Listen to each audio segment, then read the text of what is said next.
If you're enjoying this podcast or any podcasts on the Dragon Wagon Radio Network, be sure to check out the Dragon Wagon shop. You can tout your podcast pride while supporting your favorite indie podcast network. Make sure to check it often for new items and limited time designs. So shop now at dragonwagonshop.com. Get your dragon swag on. It's the greatest mystery in literary history. A divisive question with highly contested answers. Who was the writer behind the pen name William Shakespeare? Welcome to Don't Quill the Messenger.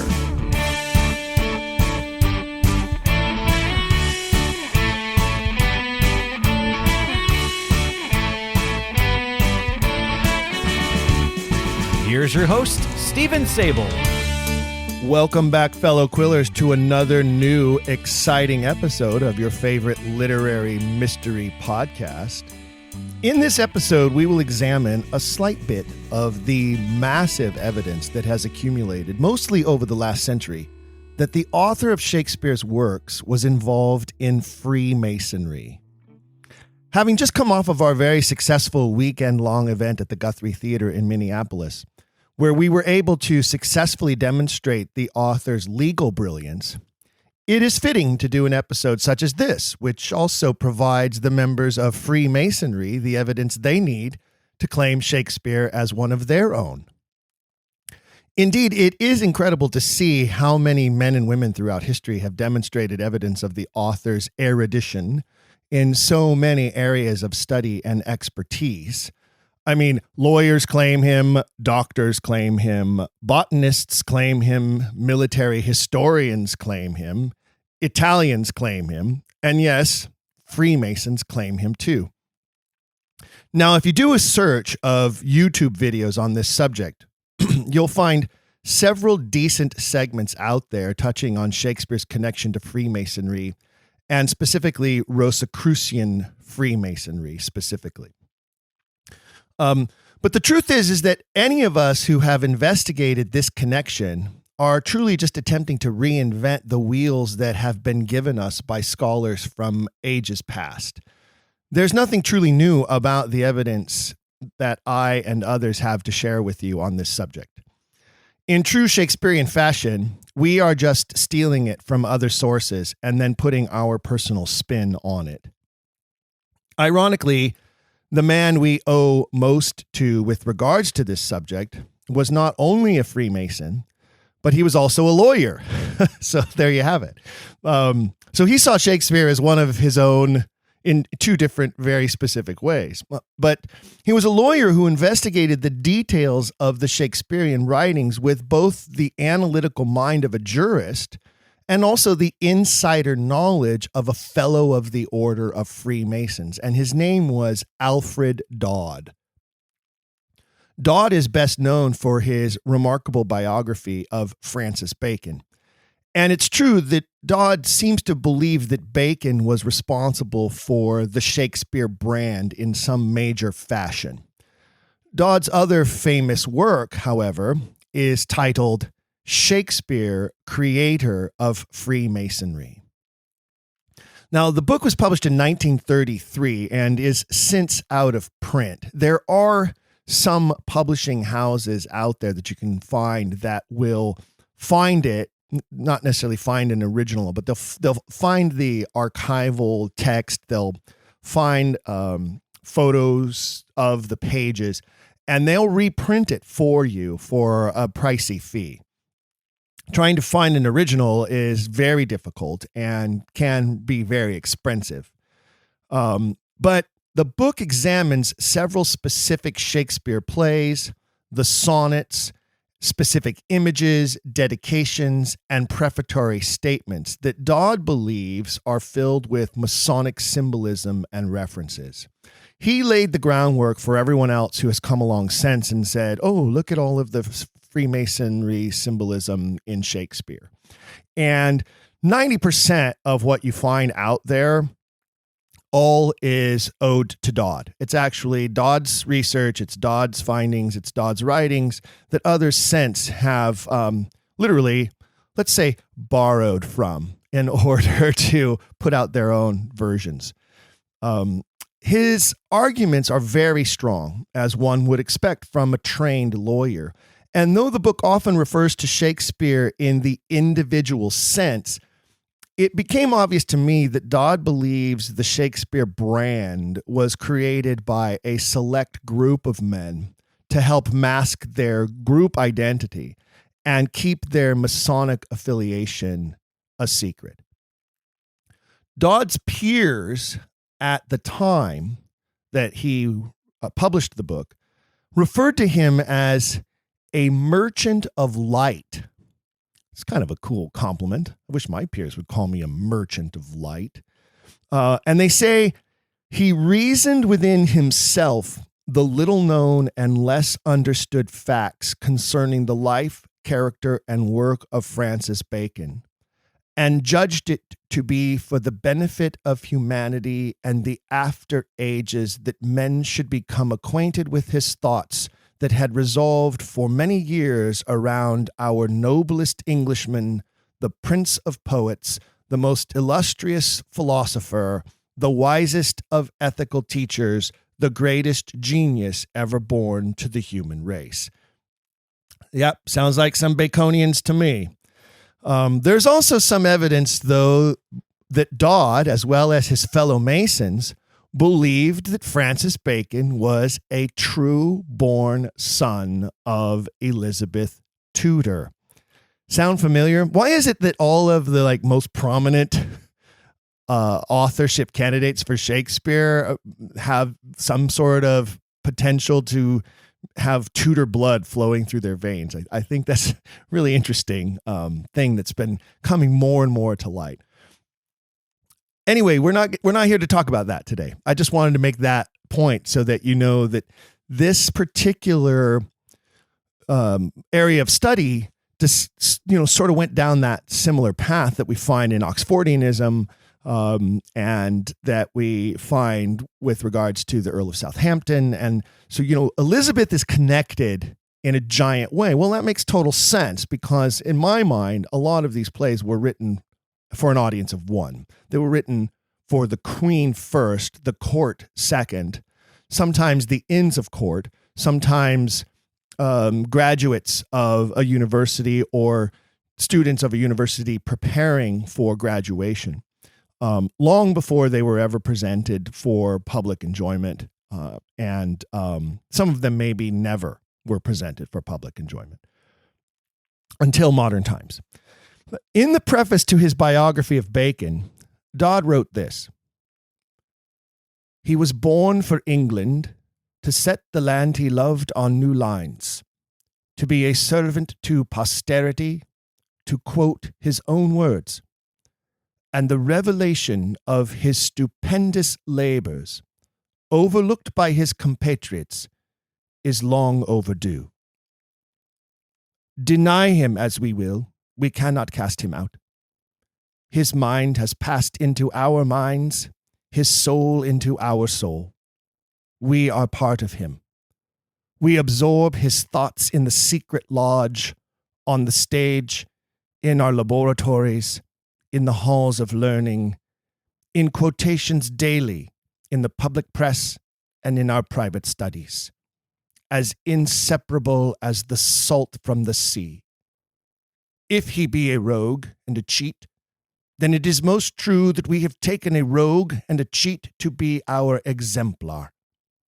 But Ben Jonson said that Francis Bacon was the embodiment of virtue, and I think it wiser to abide by his testimony, the verdict of a man who knew him personally, than to accept the opinions of critics who never knew him, who only see through the haze of the age, and who may thus be confused by the time mists of the centuries and mistake shadows for reality. At all events, let us, as Englishmen before the law, assume that he is innocent, for never yet, I can assure you, has he been proved to be unequivocally guilty of any wrongdoing. Consider the facts and then decide, and such jurors we wish him." Now, from those words, we can easily glean that Dodd himself was obviously full of great eloquence and most definitely a skilled man of the legal profession. Dodd's writings have successfully convinced Freemasons through more than 9 decades that Shakespeare is one of them. Some of those Masons have further expounded upon Dodd's research. Others have taken deeper dives into different plays than those that Dodd chose to focus on. Dodd's favorites were Love's Labour's Lost and The Tempest. Others since have focused more on Macbeth and Antony and Cleopatra, with many Masons through the years finding connection of Masonry to the late Egyptian period, believing that the collective Rosicrucian Masons who invented the Shakespeare brand also developed the rites and rituals of Freemasonry from their knowledge of ancient history. Some of these Masons have written under their own names. Others have written anonymously in order to conceal their identities. Go figure. Some writings have been prepared and provided only for fellow Masons, but have subsequently been leaked or shared so that we now have access to them. Some writings have been purposefully published on websites about Freemasonry to help educate those who have an interest in the order, its history, its origins, and its secret society aspects. And of course, many who have connected Freemasonry to the Knights Templar and vice versa, making it even more mysterious. A great site that you can find out there, it's called masoncode.com. masoncode.com. It points to Dodd's work from 1933, as well as further elaboration and research conducted by a man named Peter Dawkins that was published in 1997. Dawkins points out that it may have been the July 1929 laying of the foundation stone of the Shakespeare Memorial Theatre at Stratford-upon-Avon that prompted Dodd to publish his works 4 years later. So 1929 is this giant ceremony of the laying of the stone of the Shakespeare Memorial Theatre in Stratford. And then 4 years later, 1933, Dodd publishes this book, Shakespeare, the Creator of Freemasonry. On that fateful day in July 1929, the stone was laid with full Masonic ritual, presided over by Lord Ampthill, Pro-Grand Master of the United Grand Lodge of England. During the ritual, Ampthill used an old Egyptian maul with origins dating back 4,000 years to Saqqara in Egypt. 600 Masons were present at the ceremony, all in full regalia. Coincidence? Maybe. Dawkins pointed out that there was great precedence for Masonic reverence of Shakespeare dating back to 1716, when the 4 oldest lodges of Masonry in England gathered as one and chose to constitute themselves as the United Grand Lodge under one Grand Master. So here you have 213 years later, and the laying of this stone.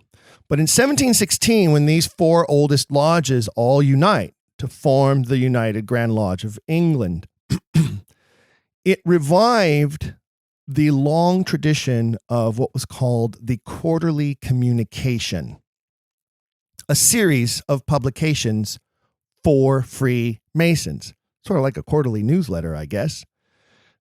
7 years later, in 1723, modern Freemasonry emerged into the light of the public eye with the publishing of the Book of Constitutions of the Freemasons, sort of a collection of these quarterly communications that were being spread around for 7 years, creating what you might call the Freemason Bible. The Book of Constitutions of the Freemasons was written by Dr. James Anderson, under authority and by express request from the United Grand Lodge. Before that, Freemasonry existed only in what you could call a speculative form and comparative obscurity, except to those who had been initiated into the rite. Very mysterious until that point.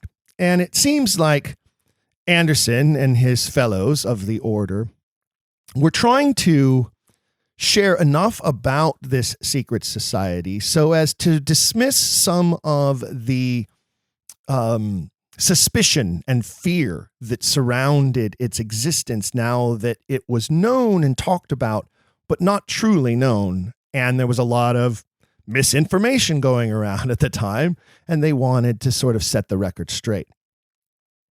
In that same year, Alexander Pope, that guy, Alexander Pope assisted in the publication of the Bedson Medley edition of Shakespeare's Sonnets.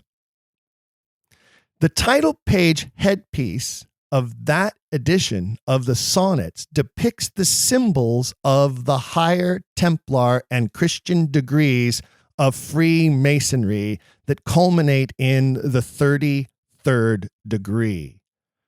Now, we all know that Shakespeare had an obsession with three. And there are so many references to that. We could go on and on and on and on and on. I always love, my favorite one is that, he makes Julius Caesar get stabbed 33 times, even though very clearly in Plutarch's Lives, where he derived a great deal of his information for that play, Plutarch says 23 times. But Shakespeare calls it 3 and 30 wounds, is what Mark Antony says in his speech. Very famous line and very popular number. Well, is it a coincidence that there are 33 degrees of Freemasonry?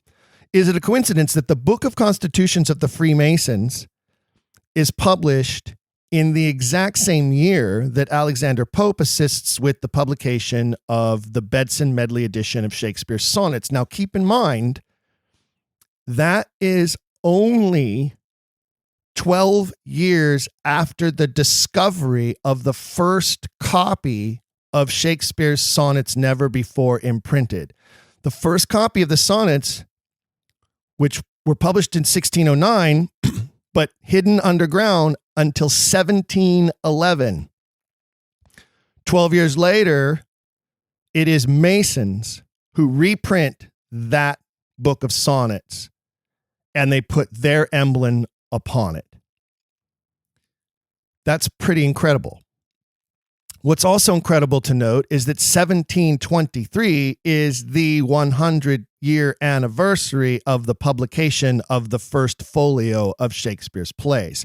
So now you have 3 connections to Shakespeare happening all at the same time. And the Masons are a part of it all. So at the very minimum, Dawkins argues the birth of modern Freemasonry is definitely linked to Shakespeare. And he agrees that it was in Shakespeare's time that the origins of Freemasonry found their birth. He writes, most importantly, the Shakespeare plays and poems bear abundant evidence of Masonic knowledge of Masonic customs, terms, and teachings that could only have been known to a Mason of high degree. Indeed, the whole canon of Shakespeare plays and poems embodies both the philosophy and the degrees of initiation of Freemasonry expressed in various allegories that are akin to and hint at the Masonic allegories. He goes on, by studying and experiencing the Shakespeare plays, it can soon be discovered that the author, whoever he really was, expressed in drama everything a Freemason upholds and strives to be. And there's that phrase we find in so many instances of those who study the works and discover an expansive grasp of specific areas of knowledge impossible to be learned in Stratford, thus further eliminating country will from the list of authorship candidates. Dawkins harks back to the Book of Constitutions of the Freemasons. And just like Dodd before him, He points out that an expert brother by the true light of Freemasonry can readily find many useful hints on almost every page of the book, which others not initiated cannot discover. And he tells us that this is especially true about the first folio of 1623. Thank you, Dawkins.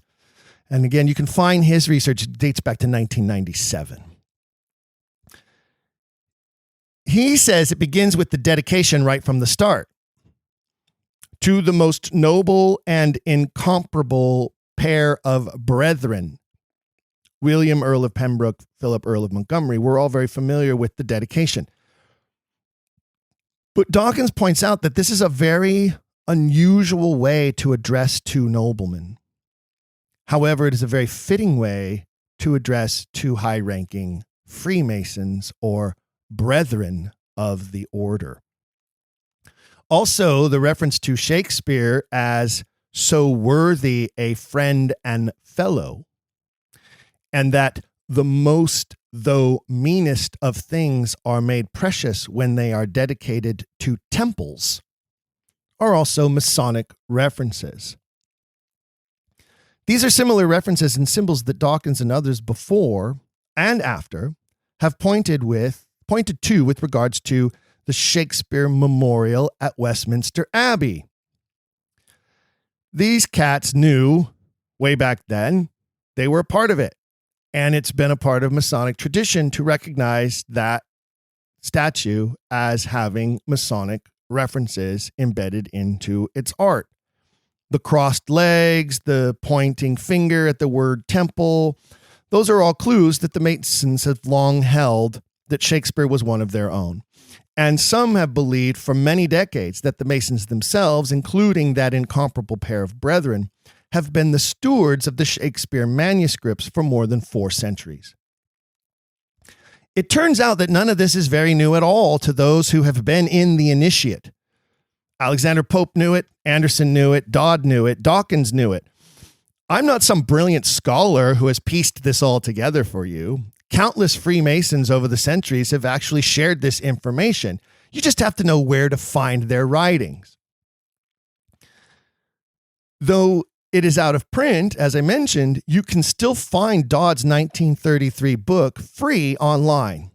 It's an archive transcription with some really bad digitization. So it takes some deciphering and figuring out that, the way that the computer scanned in the words. When it says TUE, that U is supposed to be an H and it means the. So it's a little daunting, but definitely worth it if you really want to read Dodd's work.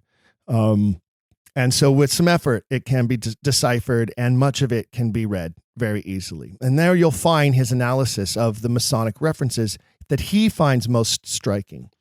Dawkins' work from 1997 is available at several online sites, mostly those associated with Francis Bacon.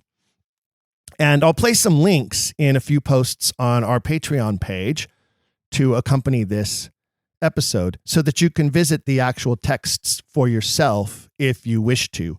And then you too can be a brilliant scholar. Dodd and Dawkins both provide many references to Love's Labour's Lost and The Tempest. And so those are very interesting and very worthy to read. Dawkins also gives an overview of several references from other works, but both men write to mainly an audience of Masons. They're writing to their fellow brethren.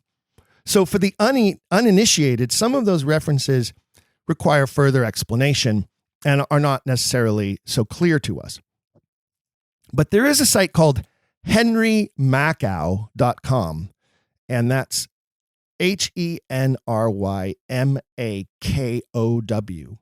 henrymakow.com, where the writer David Richards helpfully places references from different plays into categories that sort of explain their Masonic meanings. And again, I'll post these websites on the Patreon page. Richards is another Mason who believes Shakespeare, or those behind the pen name of Shakespeare, were the founders of a school of Masons writing under that name. and that such manuscripts, etc., were left to the custody of a succession of Masonic hands from the Elizabethan era onward, which could explain why we have never found any true manuscript of any of the plays or poems. Richards writes, "A mystery veils the life of William Shakespeare. The completed facts of his life could be written on a small sheet of notepaper. So little is known of him." Well, no kidding. Richards agrees with Dodd, who states this is due to the fact that William Shakespeare was a Freemason, the center of a ring of Rosicross Masons.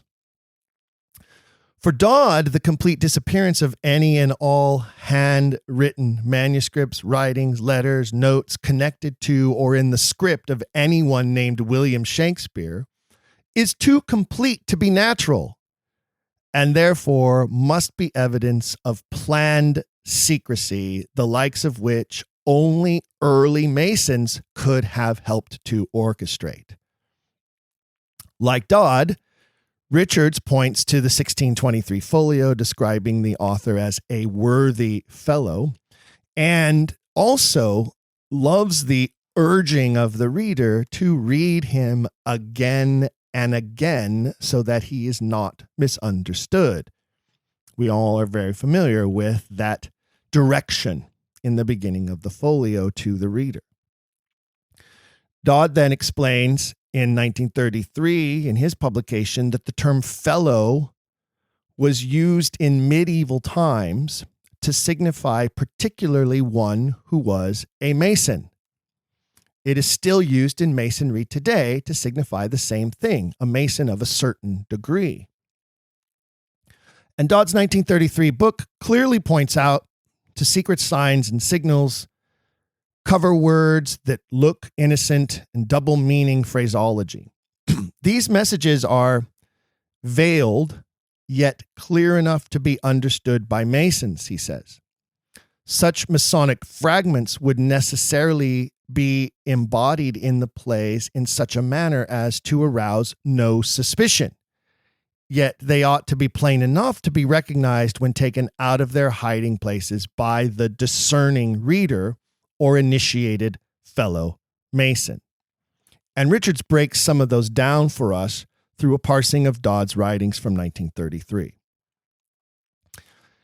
With regards to the knowledge of the noble order and fraternity, he points to a phrase from Act 1, Scene 4 of Measure for Measure. "I will, as 'twere a brother of your order, visit both prince and people." And then later in the same play, "I am a brother of your gracious order, late come from the sea," from the final scene of Act 3. Masons were and still are called apron men due to the ceremonial garment they wear like an apron. There'll be more about that later. But in Act 4, Scene 6 of Coriolanus, it is written, "You have made good work, you and your apron men." He mentions the lodge, Masonic lodge, in Act 2, Scene 4 of Titus Andronicus. And he references the junior warden of the Masons in Act 1, Scene 1 of Julius Caesar, where he asks, "Where is thy leather apron and thy rule?" All of these references certainly stand out when included in each of these Roman plays.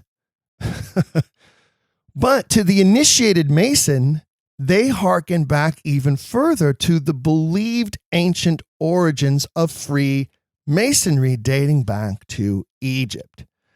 So on the one hand, you would find it very peculiar to have Masonic references in plays set in ancient Rome. But on the other hand, it's a wink to fellow Masons that, yes, our order and its structure dates all the way back to that time in history. But the list goes on. A very specific reference to the prepared candidate for initiation in the final scene of Act 2 of All's Well That Ends Well reads thus: I shall stay here the forehorse to a smock, apron, creaking my shoes on the plain masonry. It's part of the prepared candidate initiation. And in Act 4 of The Tempest, we find the exchange of be patient, I'll bring thee, hoodwink this. Also, initiation, right? Speak softly, this is the mouth of the cell. No more, enter, like the secret code for entry prepared for new candidates. Dodd and others have added to this reference the sharp comparison of the three would-be assassins who are hoping to cudgel Prospero while he sleeps in his cell. And you can compare this to the very famous story of Hiram Abif of Masonic lore and his assassination by three assassins being cudgeled to death. But more on that later. Late in the Merry Wives of Windsor, we find specific references to Masonic craft colors. In emerald troughs, purple, blue, and white, like sapphire pearls and rich embroidery, buckled below fair knighthood's bending knee. Well, the colors of Masonry are purple, blue, and white, with rich embroidery on the aprons of those of the highest order. And of course, knighthood's bending knee, part of initiation and reverence.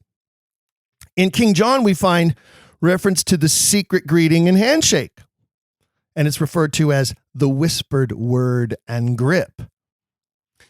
They whisper one another in the ear, and he that speaks doth grasp the hearer's wrist. Ding, ding, ding. Dodd also includes a chapter on Shakespeare's sonnets, which he refers to as a private diary. Some of those who have produced videos and presentations on this subject have sort of cherry-picked Dodd's writings to suit their own chosen beliefs and interpretations. Perhaps hoping that the modern authorship sleuth would be unaware of or unable to find Dodd's writings, perhaps to strengthen their claims to their own great scholarship or claims of original revelations, perhaps to hide aspects of the beliefs of those who have come before and the inconvenient findings they published in the past. You can't point to Dodd and not be honest about all that Dodd had to say, including this aspect, which is that he believed the sonnets were a private diary. And you all know how I feel about the sonnets and what they mean, but let's explore how Dodd interpreted them. Dodd was absolute and had no doubt that the sonnets were deeply personal. He said, he did not write the sonnets for the world of scholars, but for the immediate friends of his bosom, the brethren. It was therefore a secret book, written only for those who understood. The sonnets, in fact, was the author's last secret book to the craft. Its real theme was love, and its proper title, The Perfect Ceremony of Love's Rite. And what he's referring to is the Masonic sense of love, the brotherly, human love that is written of and spoken of in ancient Greek and Latin texts, as in Brutus referring to Caesar as a lover, as in Cassius telling Brutus of his love for him. This is not erotic love. This is not sexual love in any way. This is in keeping with the humanist traditions of love for your fellow man, and more specifically, according to Dodd, love for your brother Masons.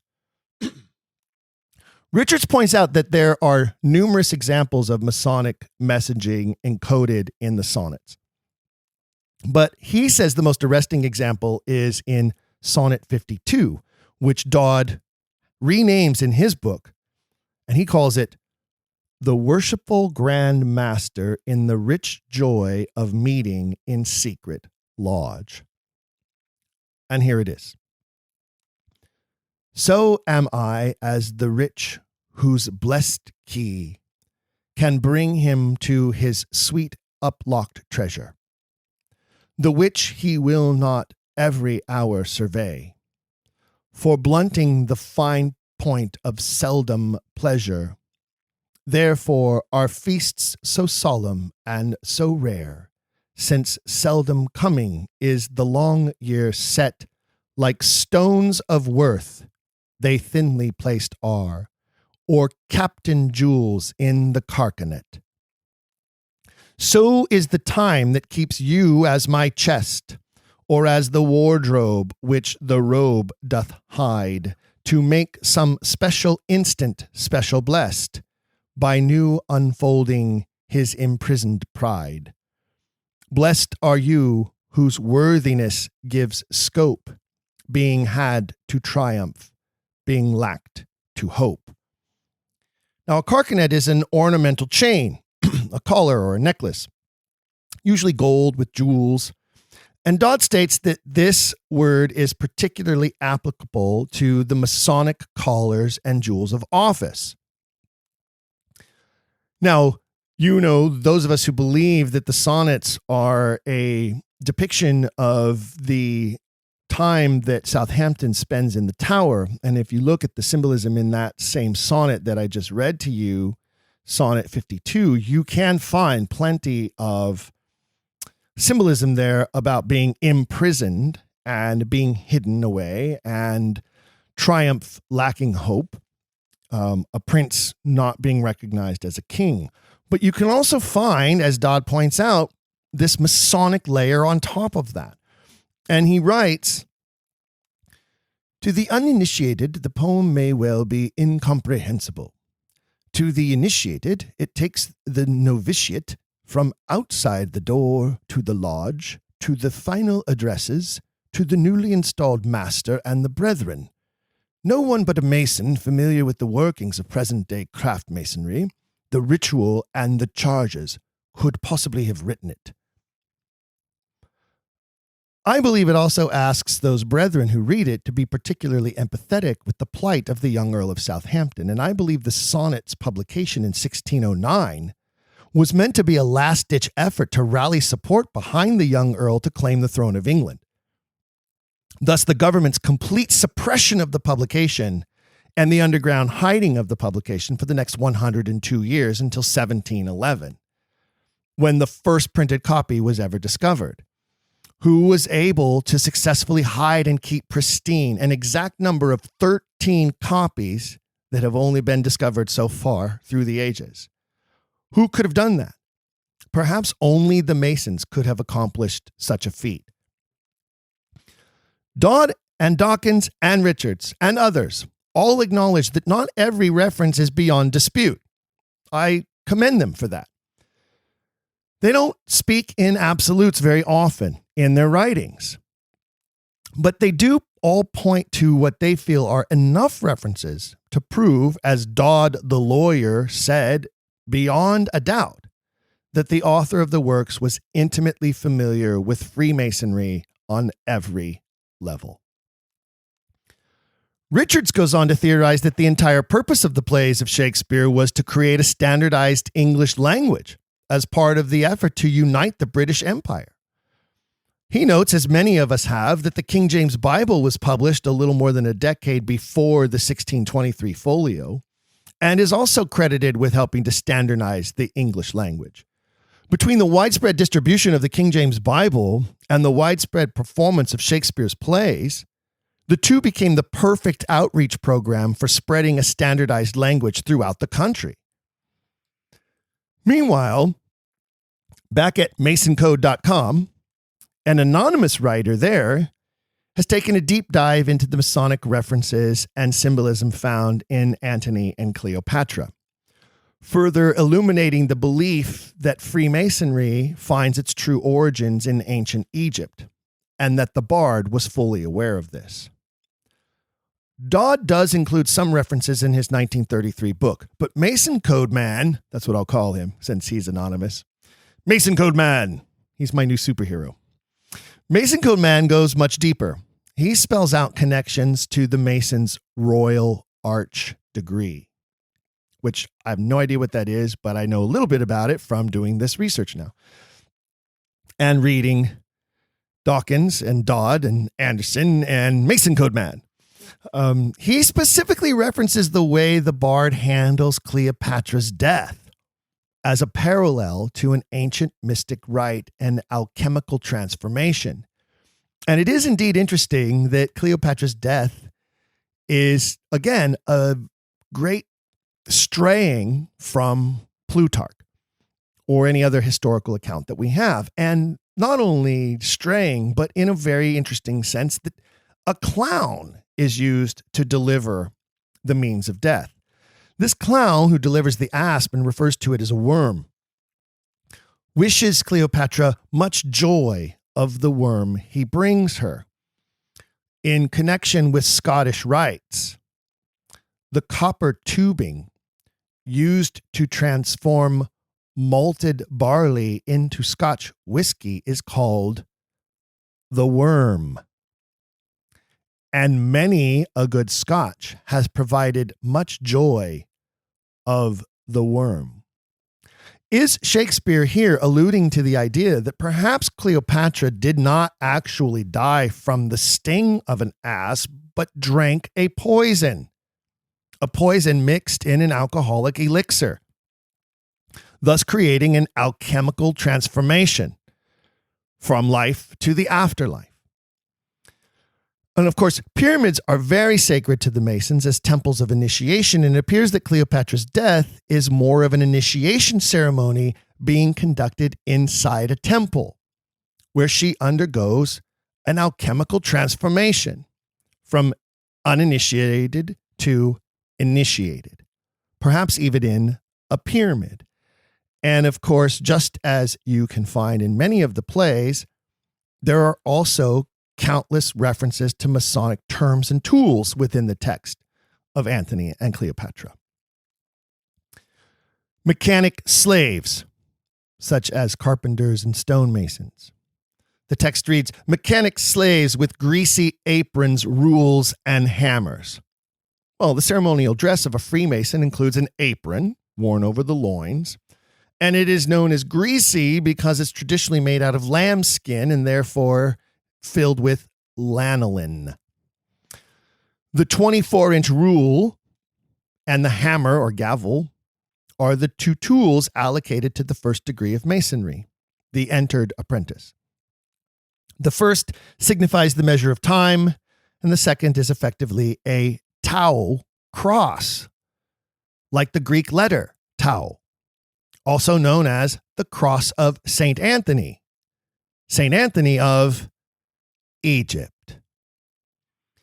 The square and the compass seen in Masonic symbolism represent cosmographic dividers, and they are specifically referenced in Act 2, Scene 3 of Antony and Cleopatra. The world in my great office will sometimes divide me from your bosom. Read not my blemishes in the world's report. I have not kept my square, but that to come shall all be done by the rule. The rule has a double meaning. It represents the Masonic straight edge, the 12 or 24-inch ruler, but also stands for the rules that govern Masonic conduct. And here Antony divulges that he is obviously a member of the order. These are just a couple of instances found within the play. And as sort of a cherry on the sundae, Mason Code Man fully elaborates about how Act 2 of the play really demonstrates Masonic elements only a Mason of high degree could have laced into the text. And it comes from the mouth of Octavius Caesar, who someday, of course, we know becomes the Great Augustus. What would you more? Pompey, good night. Good brother, let me request you off. Our graver business frowns at this levity. Gentle lords, let's part. You see we have burnt our cheeks, Strong Enobarb is weaker than the wine, and mine own tongue splits what it speaks. The wild disguise hath almost anticked us all. What needs more words? Good night. The reference here is to a story from the Apocrypha that is contained in a very important component of Masonic mythology connected to the Royal Arch degree. The story is found in the apocryphal book of Esdras in chapters 3 and 4 during the Babylonian captivity. 3 young men of the royal bodyguard of the Persian king Darius find themselves in an argument. They're arguing over who is the wisest. So they posit a riddle. Which is strongest? The strength of wine, the strength of the king, or the strength of women? It is an Israelite prince, Zerubbabel. I hope I'm pronouncing that correctly. Zerubbabel, the Israelite prince, who wins the contest because he proves that women are stronger than wine or kings. He then goes on to clinch his victory by showing that even stronger is truth, a greater force than any of the other 3. No great surprise that our author would find this story mesmerizing and make a specific point of declaring truth strongest of all, seeing that nothing is truer than truth. But in Masonic teachings, the solution to the riddle is this. Wine is strong. A king is stronger. Even stronger are women, but truth conquers all. This is a very popular and famous Masonic quote. And the reward to the Israelite Zerubbabel for declaring his answer is he is granted permission to lead his people, the Israelites, back to Jerusalem to rebuild the great temple. And here's where we now enter a Dan Brown novel in our pursuit of this topic. Many of you are familiar with Dan Brown, the Da Vinci Code, Angels and Demons, the Tom Hanks films. Good old Dan Brown has done a lot to introduce us to a lot of this Masonic symbology, the connection of the Masons to the Knights Templar. And yes, there's a ton of fiction. Dan Brown is a fictional writer, but it's historical fiction, and it's one of the reasons why it's so popular. But here's where we kind of dive into a Dan Brown novel in this topic with the research.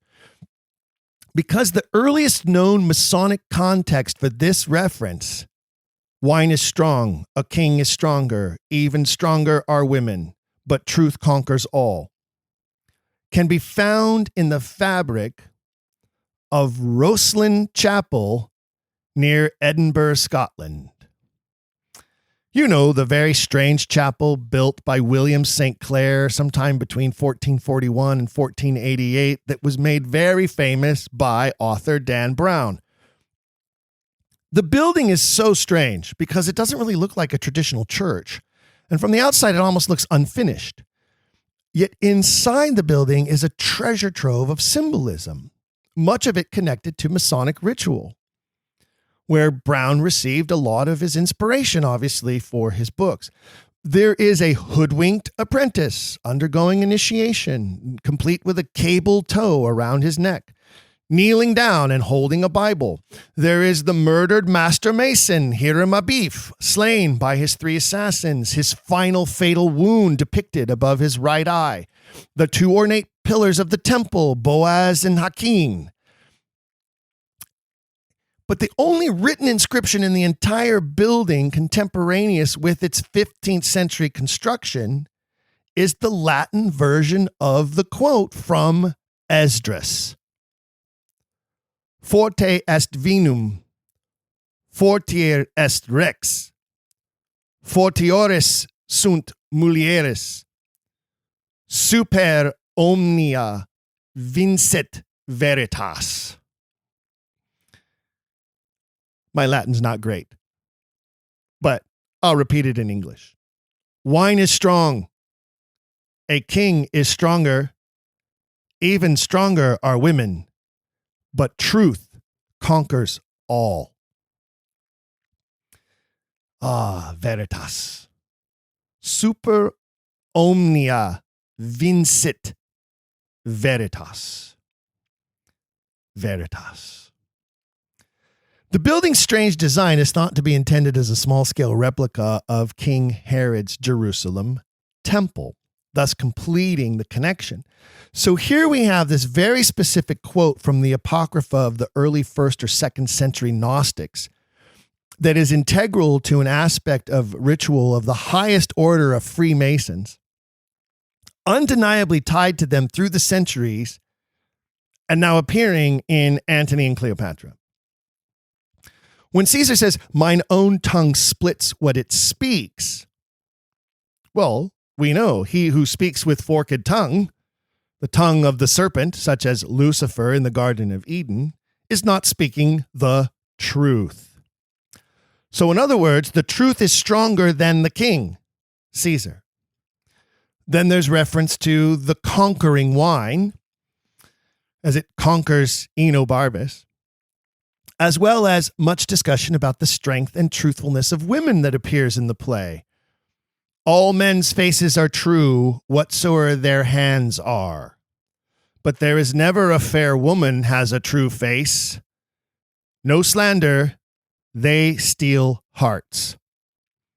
And then those characters move on to discuss how Octavia and Cleopatra demonstrated their superior strength to undo a king, Antony. It's therefore argued that the entire plot of the play carries this central theme, and we find the strong man, Enobarbus, is weaker than the wine that outdoes him.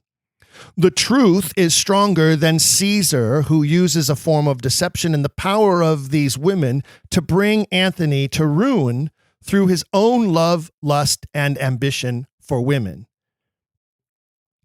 First Esdras chapter 4, verses 26 and 27. Many men have lost their minds because of women and have become slaves because of them.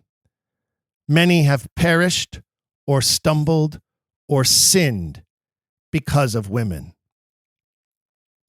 Our author is making a huge point with this play.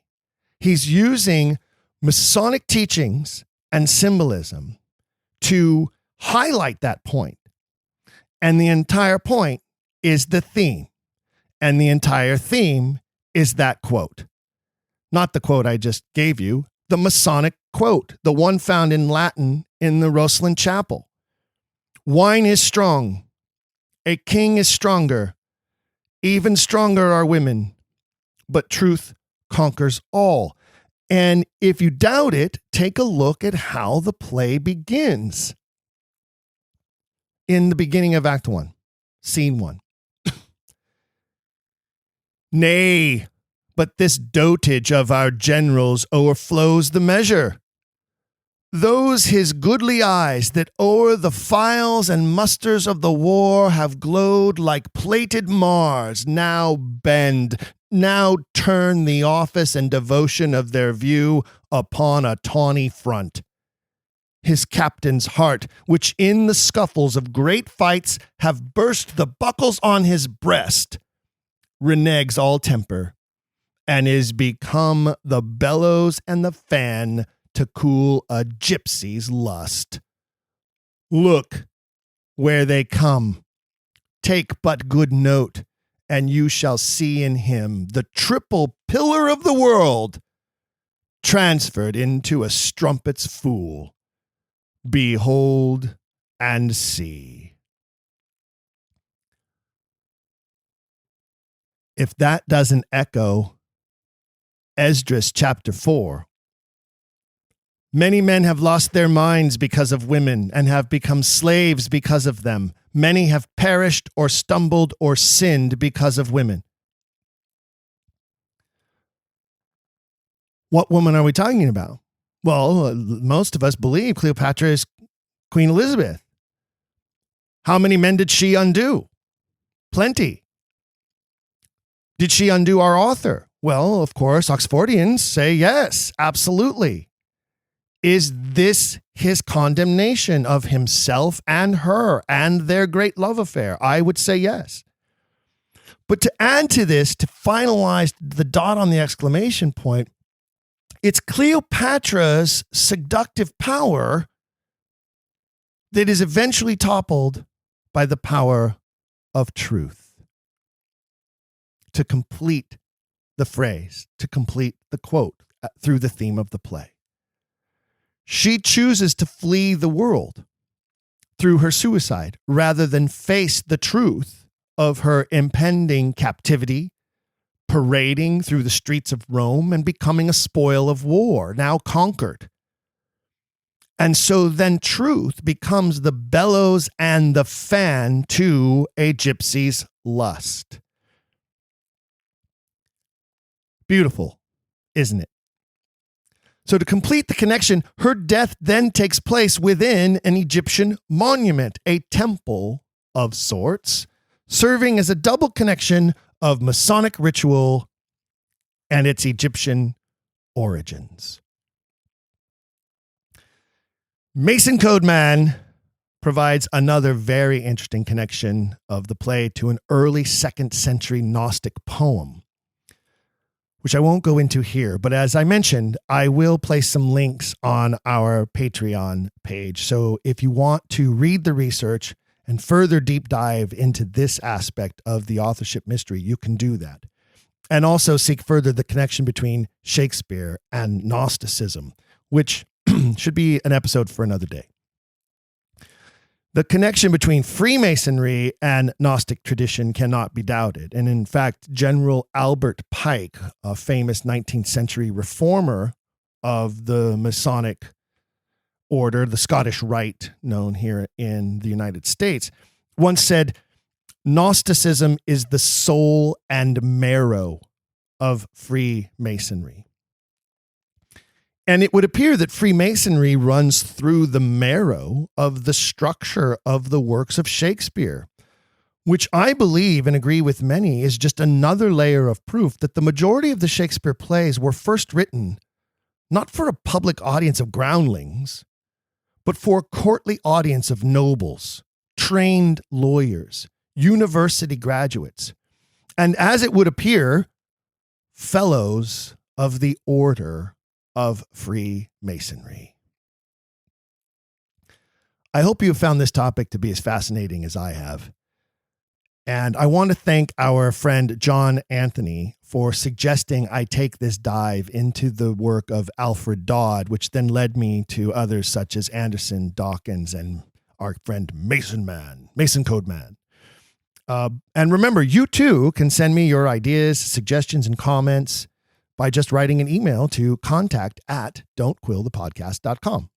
Contact@don'tquillthepodcast.com. As I always say, I may not get to responding right away, but I will get to responding. And now that we're nearly a month past our giant event at the Guthrie Theater, I've been able to catch up on some things. Of course, now we're knee deep in rehearsals for our repertory season of Macbeth and Shrew, so time is still not my own. And speaking of Macbeth, I will be doing a separate bonus feature episode about the Masonic references and symbolism that you can find in Macbeth. So if you're a member of our Patreon patrons, look for that because that will be available to you very soon.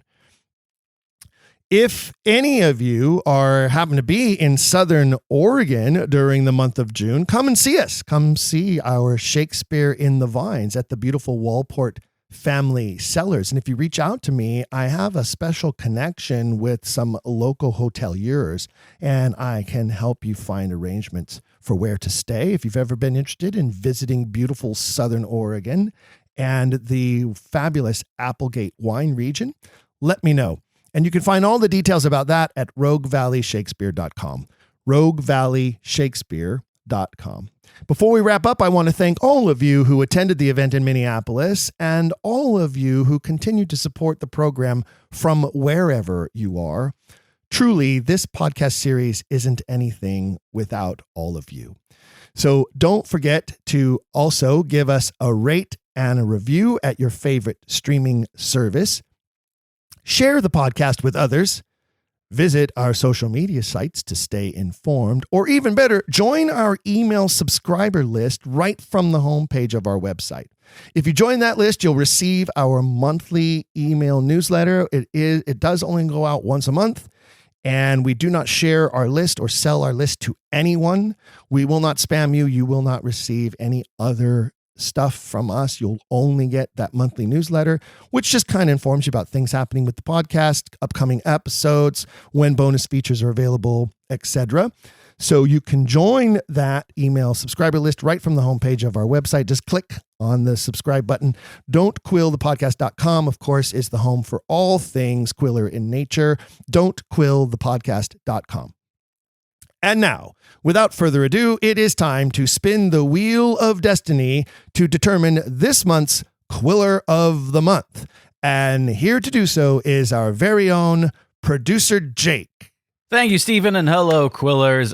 'Tis I, once again, Jake Lloyd Bacon, here with the honor of picking the official May 2024 Quiller of the Month. If you're not sure what this is, well, head on over to patreon.com/don'tquillthemessenger and find out. So I have all of the eligible Quillers queued up here in the Wheel o' Names. And so let's give it a spin. The official Quiller of the Month, May 2024, is Jen Swan. Jen Swan.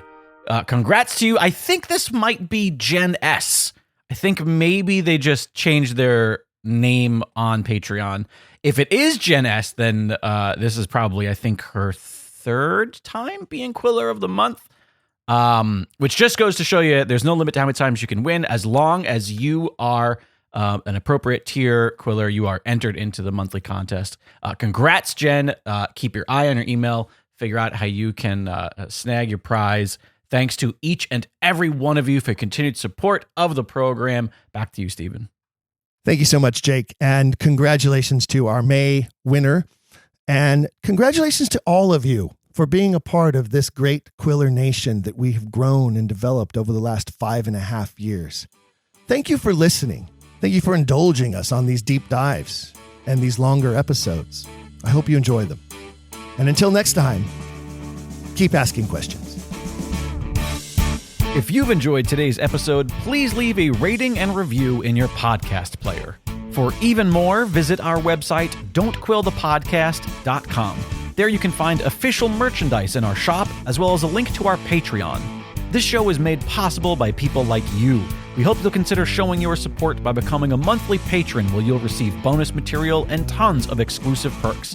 You can also join in the conversation on our Discord and by following us at Don't Quill the Pod on all social media. All of this can be found at don'tquillthepodcast.com, don'tquillthepodcast.com.